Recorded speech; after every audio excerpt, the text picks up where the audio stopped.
Hey, I'm Kim Sorges from Not Consumed. Good morning. I'm so glad you're here today. I want to talk to you about homeschool math and science.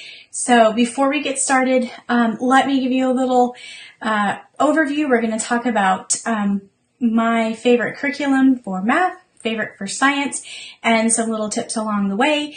We're going to talk about a giveaway, and of course, before we get started, I would love for you to drop comments which you prefer, math or science. Yes, you have to pick one.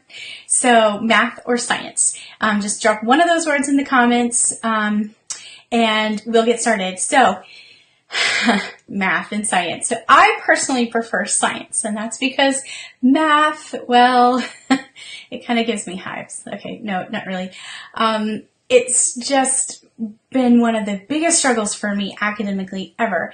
And so I really like science so much better. But the thing is about when you start talking about homeschool, math, and science, moms and dads tend to be a little more nervous than they are about some of those other subjects. So, and I think that is largely because it's not always our strength.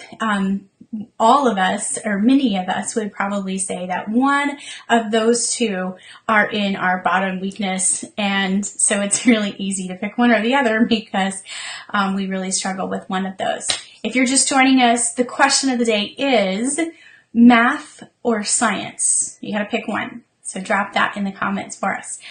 And okay, so I want to encourage you before we get started and I tell you about the math and science things that I want to share today, that if either of these are scary to you, if they're topics that make you really nervous when it comes to your homeschool, or if they're just not your strengths, I want to remind you that God grows us and equips us. He grows us through our weaknesses, and He equips us to do these things that seem really hard. So even if this is not something that you are going into homeschooling feeling really awesome about, don't worry. God equips you, and He is going to give you everything that you need to make this happen. I'll tell you personally, I mentioned that my choice, by the way, thank you, Dawn, for hopping in there with math. My choice is not math. It is science all the way. And even that was a bit of a struggle early on in my academic career. And then I actually ended up with a science major. Funny, that sense of humor that God has. But for me, math was the hardest. And when I started homeschooling, I was super concerned that I would not be able to teach my kids math. And I thought, if this is my weakness, I'm going to really struggle with that with my kids, right? And so it was a fear. And what's interesting is over time I've realized that experience of teaching even my little people about math has actually grown my own math skills. And if you've been homeschooling long, you probably noticed that has a tendency to happen, doesn't it? Like we, grow our skills and learn things as we're teaching our kids. And I'm actually a lot better at math than I was when I was a kid, as a result of being able to teach it to my kids. So don't worry about that if it's your fear. I see we have math, it has a score of 2, and science is currently at 0. So I don't know where the science lovers are, but y'all need to represent and go ahead and tell us if you would pick science over math so we can ultimately see. I'm curious which one's going to end up with the highest number of likes. We have another math. Oh my goodness. Okay, so let's get started talking a little bit about science first. And so when I teach homeschool science, one of the things that I always want to remind, especially elementary parents of, is that science is not your focus. So remember to focus on language arts, making sure that your child is a strong reader, and then some math facts. So those two things are going to be the main thing that you want to focus on in elementary school. I mentioned this because sometimes kids get overwhelmed with those things, and then parents get overwhelmed, and then kids want to stop homeschooling because it's so frustrating. Don't throw science and a bunch of other curriculums in there if your kids are frustrated learning to read and that's causing all kinds of problems in your homeschool. So just be okay with taking a step back and doing that.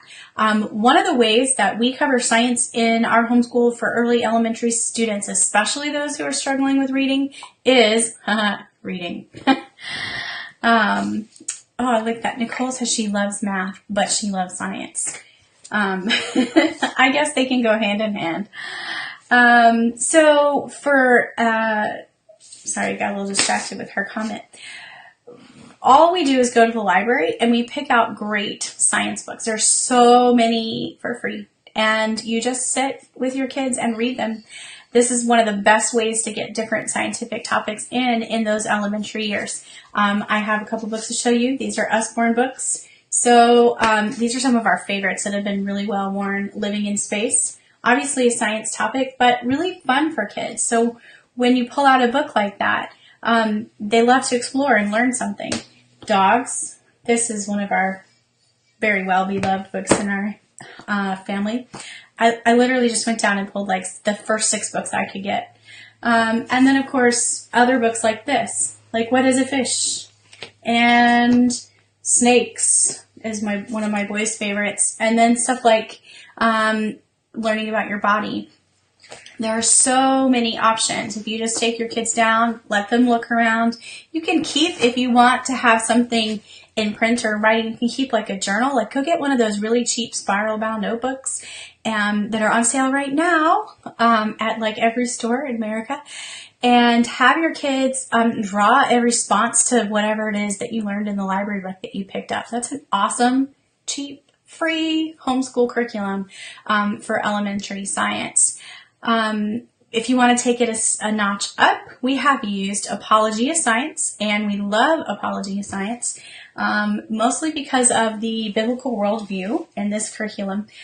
This I'm going to show you is actually the middle school curriculum. It was the first one I could grab, but I have a student going through this one this year. It is a textbook-based curriculum, but it's a really fun textbook, and they have notebooks and things for kids to enjoy as they're doing it. So this is one of my favorite, and they actually have one of the things that I like the most about it is you can pick and choose various topics at different times. Some of the things are not, up until high school, you can really choose whatever subject you want, and so that's really good because you can combine kids, and they have younger and older journals for your kids, so your whole family can do the same topic at the same time. Homeschooling win, right? Okay, before I go on and tell you about math, if you haven't had a chance to answer the question of the day yet, please tell me which one you love the most, math or science. Yes, you have to pick one, so go ahead and comment. So far, math is like by a landslide winning, so let's see what the rest of you think. Okay, moving on to math. As I mentioned, math tends to be one of those things that we get really stressed out about and feel frustrated over. And a lot of times that's because, again, we're taking the concept and we're making it really big. Oh, here's some more sciences. We're making it the subject of math way more than it needs to be. When your kids are really little, they need to learn 2 crucial math skills. That's it, just 2. You ready for them? They're basic addition and subtraction facts. And then the second one is skip counting. So if you can focus on making sure that your kids know those 2 things in kindergarten, 1st, 2nd grade, they're going to be way ahead of the curve. And whether or not they finish the math curriculum or they start to understand some of the other stuff that ends up being in there doesn't even matter. Those skills are the most important. So we use typically in starting in 1st grade, we use this curriculum here. This is actually the 1st grade. I pulled it from downstairs from my son this past year. This is Christian Light Education, and it comes in little booklets, which is why I love it the most. You see the little booklet, and it has a very short lesson that the kids do here. And then it has them doing the activity on their own at the bottom. This to me is like I just love this curriculum so much because it's so simple, it's so straightforward, and it's really very strong, especially once they get to second grade, because at the beginning of each lesson they list out things that they want the kids to do, and they start to get them to be independent. In the first grade, you're still kind of involved as mom, but by second grade, they're telling them what to do. And one of the things that they tell them to do in the second grade is to practice math facts. So it is very, very strong in math facts. Another way that we practice math facts is a free website called Extra Math. It's X and then TRA math.com. And we love that site because, well, it's free. I mean, who doesn't love free, right? But also because it saves the progress. Each kid has a login and it's in your family, and it saves the progress of that child so that they're working on the facts that they need help on, instead of, sometimes you'll just keep working and you're like, yeah, I know that, I know that, I know that, and I know that, and you don't get as much practice on the things that you really need practice on. So that's one of the big advantages to Extra Math. And it does addition, subtraction, multiplication, and division as the kids are growing. Skip counting, by the way, I kind of skipped over that, but one of the reasons why you want to teach skip counting and really focus on that in the early years is because when you have done that, all the way up to not skip counting like the 2s and the 5s, but all the way up to 15, so 2s, 3s, 4s, 5s, 6s, 7s, 8s, 9s, 10s, all the way up to 15s. If they can skip count by that, your kids will be awesome at multiplication. And of course, that's going to make algebra like a piece of cake. So the reason why many of us struggle with math is because we don't have those basic foundation building blocks built. So equip your kids with that. And if you're in 4th or 5th grade and you haven't done that, go back and make sure you just keep practicing that and really hone in on those skills. And Extra Math will help with that website I mentioned. After my kids are in 3rd grade, we actually moved to probably one of the most popular homeschool curriculums, teaching textbooks. Now, the reason we moved to this curriculum is this little piece right here. This is the CD set, and this is what I love the most. It is a computer-driven program.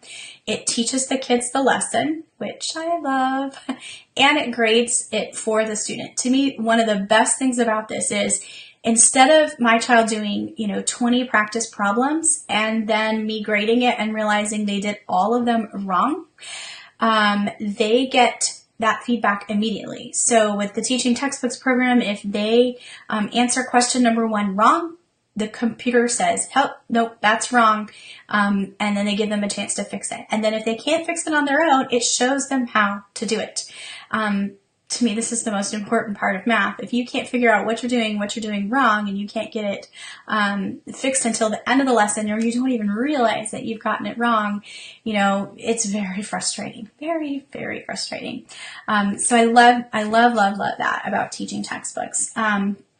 And I'm excited that we will be giving away a whole set of teaching textbooks this week. So be sure you click on the link for the giveaway.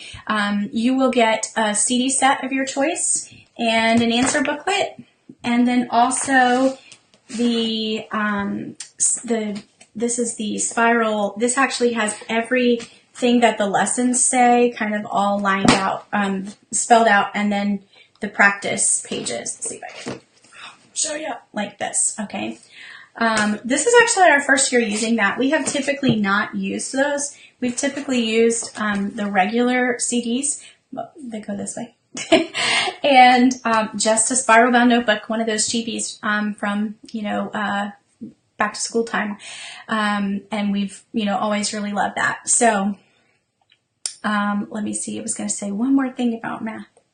Oh, enter the giveaway, click on that, and you can have whichever level of teaching textbooks that you need for your family.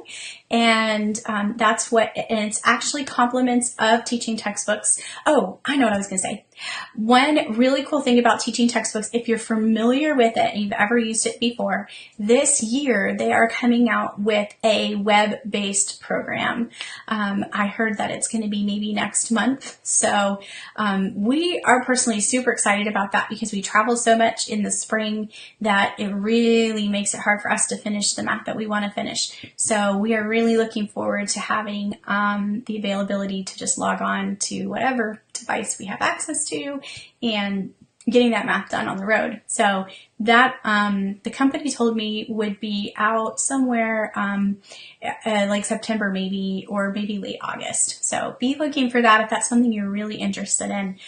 It's coming, yay. Okay, if you haven't answered your question yet, please make sure you do that. Drop it in the comments. Today's question is, which one, math or science? You got to pick one, so just pick your favorite, and even if it's not very favorite, that's okay.